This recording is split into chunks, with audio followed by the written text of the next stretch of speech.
Good evening. It is May 13th, day 13. This is A Mind of Valor. My name is Westerfield Tolbert. I was striving to get this live going before midnight so I could hit my goal, which is to go live at least once a day for the next 30 days. And we made it before midnight. So, shout out to consistency and dedication in the process of becoming the type of person who is consistent and dedicated and constantly evolving to meet the challenging demands of the day. Today is the day after Mother's Day. Again, shout out to the mothers.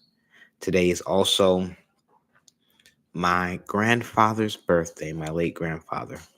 Rest in peace to him. He was born on May 13th, 1913. Today would have been his 111th birthday. Unfortunately, he was murdered in a military coup in 1980 while he was in the executive mansion in Monrovia, Liberia. That's another story, another exchange that we will have sometime in the future.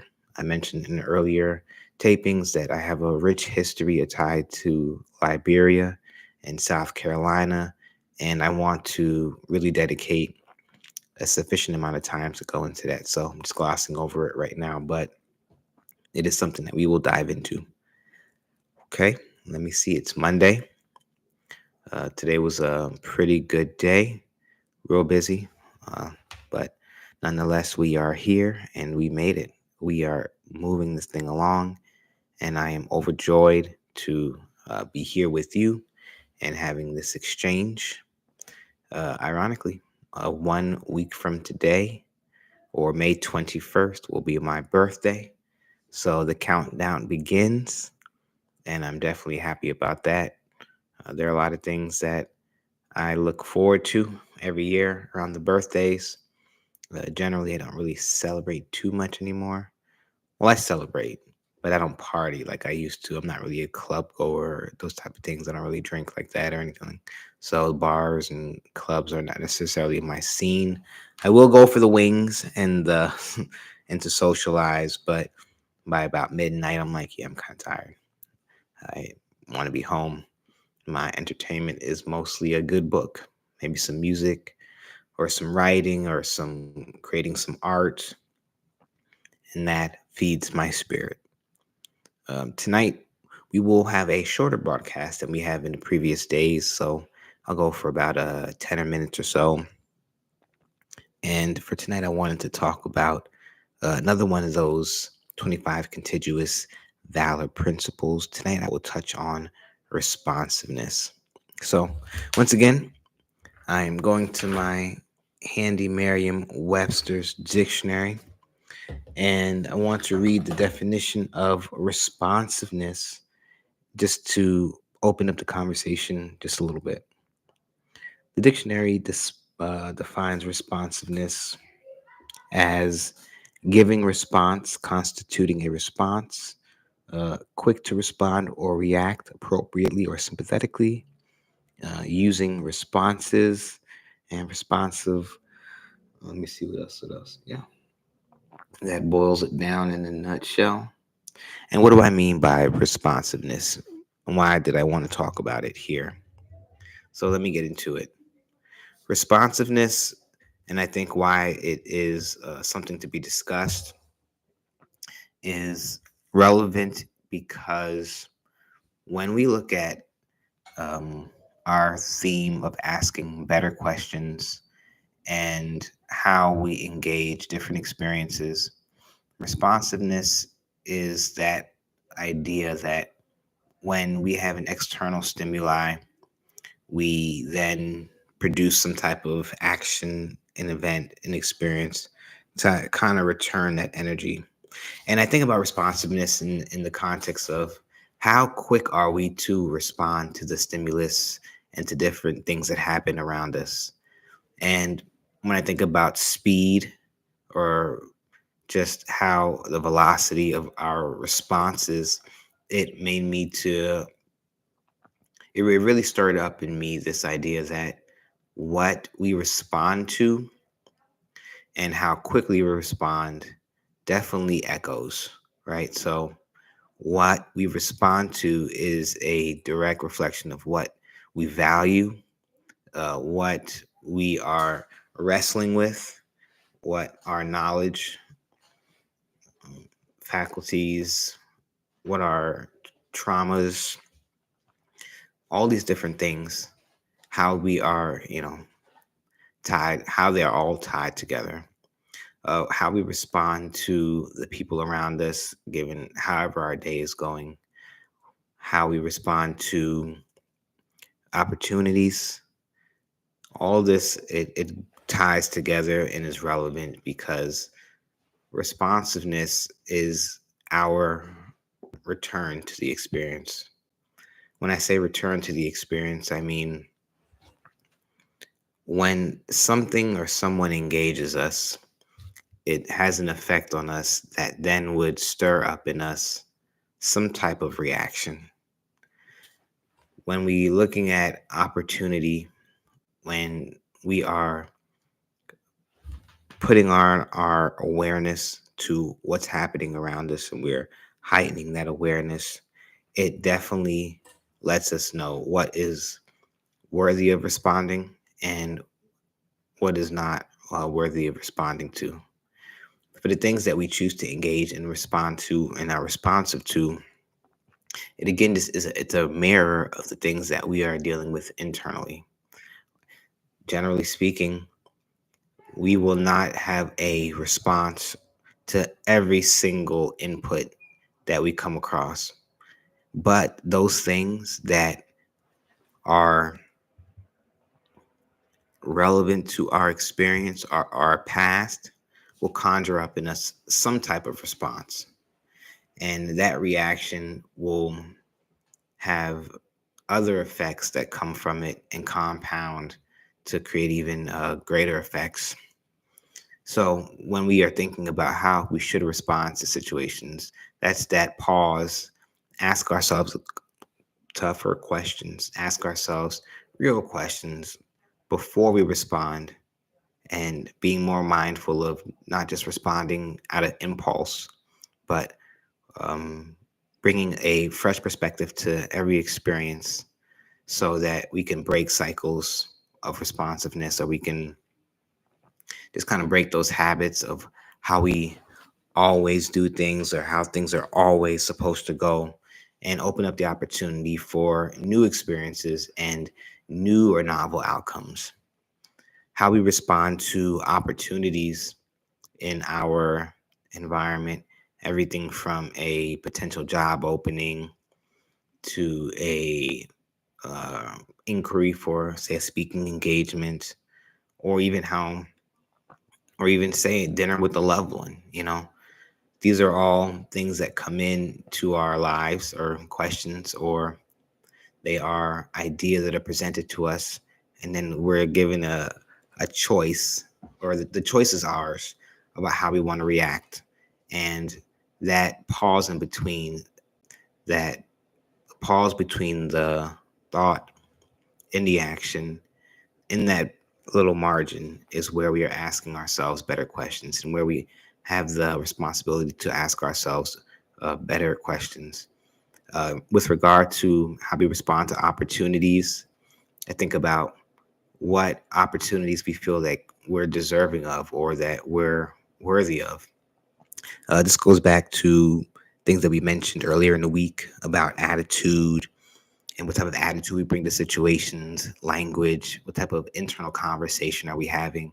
If the internal conversation is one that is healthy and strong, when an opportunity presents itself, you are more likely or more inclined to go and seize that opportunity. If that internal conversation and language and attitude are not positive when opportunities present themselves, you won't go after those things. You will steer away from them. You will deny yourself the opportunity to grow because you're not responding in kind, in a way that will be beneficial. You're limiting yourself because of limited beliefs. So, tying this into the previous things that we've been discussing, responsiveness and how we respond are really contingent upon our mindset, contingent upon our attitude, an understanding of our vices, the language that we use in our own minds, the conversations that's happening, the vision that we have for our lives, how we view reciprocity within our relationships. All these tie together. These are all things that we are ought to be considering as we are asking ourselves better questions about how we should respond, ought to respond, need to respond, or don't, or how we should not be responding to things in our environment.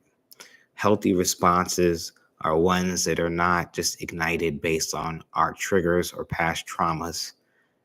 Healthy responses are those that have had an opportunity to be thought about, thought through. And when you're thinking through, you're thinking about the consequences of making certain choices, the consequences of saying certain things, and not just blurting them out. To just blurt something out, or just throw something out there without having consciously thought about the repercussions and considered it, the outcome is not what I would deem a healthy, responsive attitude to how we should be engaging experiences. And I really want to think about what it means to respond uh, to opportunities. Because if we do not believe that we are deserving of opportunities when they are in our view, we will not even give ourselves the consideration to apply our time, energy, resources, and our faculties to receive or engage. We will limit ourselves from the beginning before the world has had opportunity to put up a defense or block. So, how we respond to opportunities, how we respond to negatives, challenges in our environment, all tie back to our mindset and that language, that voice in our minds, that conversation that's ongoing, um, that reflects both what we've been through and what we hope to manifest in our future from our potential. We respond based on who we think we are. And this is very much tied into the idea of becoming the type of person that does X. It's not just me showing up here to do this 30-day challenge to myself. I'm just going to do a 30-day challenge. It's no, for me, it's I am responding. I'm being responsive to that internal yearning to do something greater and to create a system to amplify particular messages. I am being responsive to a desire to ask the world bigger, better, more challenging questions by first asking myself bigger, better, and more challenging questions about how can I be consistent? How can I be um, more disciplined to perfect this craft? And what does it even look like? What does perfection look like? What is the trajectory towards perfection? And perfection for me is not the goal. For me, the process and how I am able to respond to opportunities in the future, to me, is the goal. To increase my rate of responsiveness and the speed at which I can respond, and making qualified, high value decisions in shorter amounts of time. Right. So if an opportunity is presented to me on Thursday and I wait till the following Thursday to give a response, that window may be closed. But if I'm invested in my mindset and in building a strong mindset and identity and recognizing the type of person that I want to become to achieve certain things, then when that inquiry comes in on a Thursday and I've already kind of have a lay of the land or an understanding of where I want to go, I can respond that same Thursday or that same Friday. That breeds confidence both in yourself, myself, that says, okay, I'm about this business. I'm going to stand firm and make a commitment. And then to the people that you're working with on the other side, it says it's an acknowledgement of, okay, this person is taking this responsibility seriously. They are responding, and their response is an indication of how much they value the potential of this experience or where this trajectory might have us land. I am constantly, you are constantly, we are all constantly responding to something. Oftentimes we're sitting having conversations with ourselves and building up a storehouse of reservoir. I don't know how many of you go through experiences where we will paint a whole scenario in our minds and have multiple outcomes lined up before we even engage the experience. So we have already identified a list of ways we're going to respond to something based on how we think things will be once we get to the doorway of a particular space and time. So there is preparing ourselves to be confident so that we can respond genuinely and authentically in the moment. And on the flip side, there's um, preparing multiple scenarios and having multiple responses ready and waiting. It's kind of like what folks are saying with this current Kendrick Lamar and Drake beef. They're saying, oh man, Kendrick went in the studio and he recorded 10 tracks that one night. So he has 10 possible responses that he can put out at any given time to engage this competitive environment that he's in with this other rapper, right? And if your belief is strong and you have a positive attitude, those 10 possible outcomes will all have solutions where the best possible experience is being imagined or being envisioned. Whereas if our mindsets or our internal conversation is lacking confidence or that discipline or that consistently, 5 out of 10 of those possible outcomes might be negative. So we're already expending energy on how we would deal with the grief of an outcome versus the opportunity to escalate positive outcomes. So this all goes hand in hand with why building up a strong mind and mindset is significantly important, and why a mind of valor is here and is growing with you. Again, the mind in a mind of valor stands for man in need of discipline. I don't know if I've fully gone into how that even came to be, uh, the words that make up a mind of valor and what they stand for. Man in need of discipline. I was that man in need of discipline. And at the point where I was trying to figure out how to rebuild elements of my character, or how and how to take myself back to a place where I was highly productive in the way that I engaged the world. A mind of valor was a response to the things that I knew that I needed to be successful.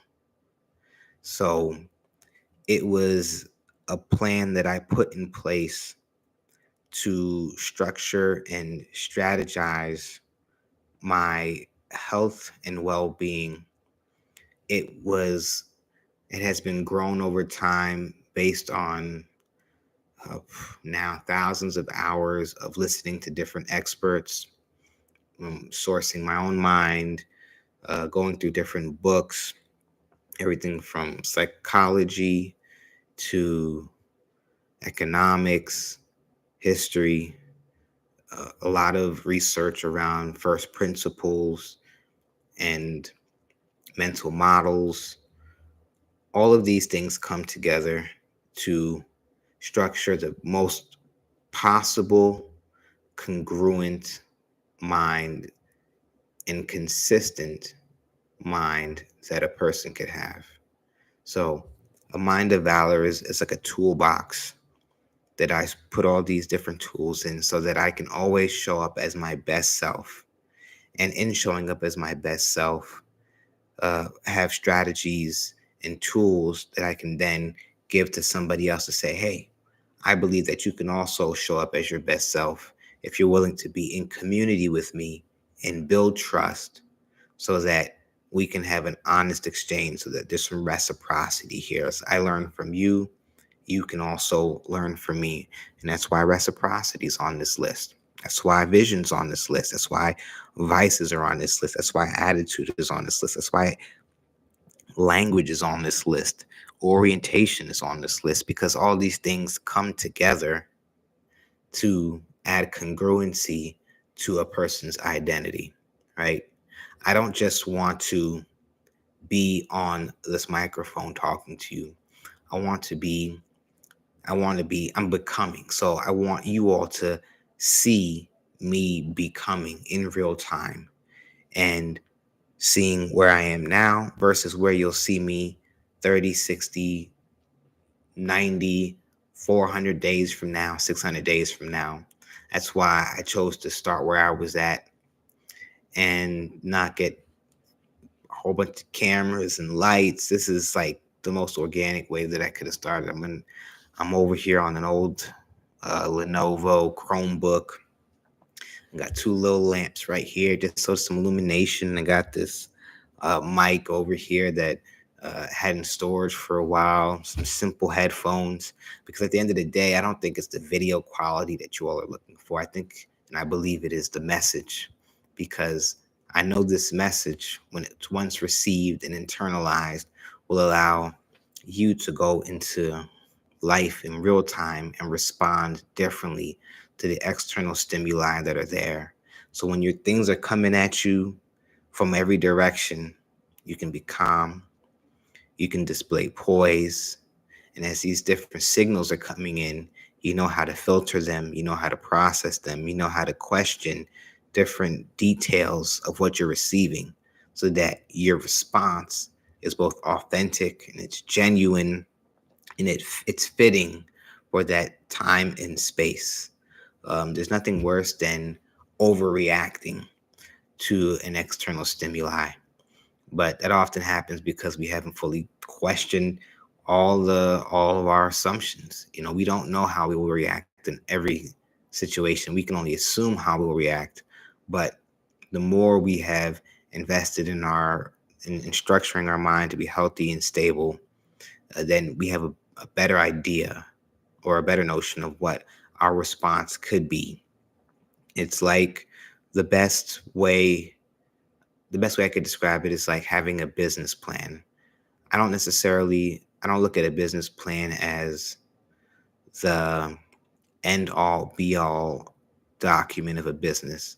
I look at a business plan as a roadmap that allows you to look back at a certain point to see how far you've deviated from the goal that was set, and how close you are to that initial vision. So, as we build up a vision of how we want to engage and respond to the world around us, the map that we're building in our mind, this mind map of these different ideas and concepts, will let us know, as we're moving through different experiences, how far we're deviating from that person that we want to be, that we're trying to grow into, how close we are to that identity that we've decided is worth going after, worth pursuing and achieving. So, look at life, look at your choices, look at the options that are in front of you, and know that the first reaction, or the initial thought of how to react, isn't necessarily what you have to do. That does not have to be how you engage right away. You don't have to, you're not a firecracker. Someone doesn't light your wick and then you're like, oh, I'm gonna blow. The time that it takes that wick to burn down is the time that I'm asking you to ask yourself some tough questions about how you should react or experience life when you get to the bottom of that wick. So, today, day 13, as we slowly crept into day 14, is all about responsiveness. So respond accordingly, respond in kind and proportionate to what the experience deserves. Remember, what we do up here, what we think up here, how much time and effort we invest in making our minds healthy, our relationships healthy, building trust and community, making sure our vision is clear, understanding of our vices and triggers, really paying attention and honing in to our attitudes, our language, how we talk to ourselves on a daily basis, how we talk to others. Because again, that language, that the conversation in here and it's a conversation we put out.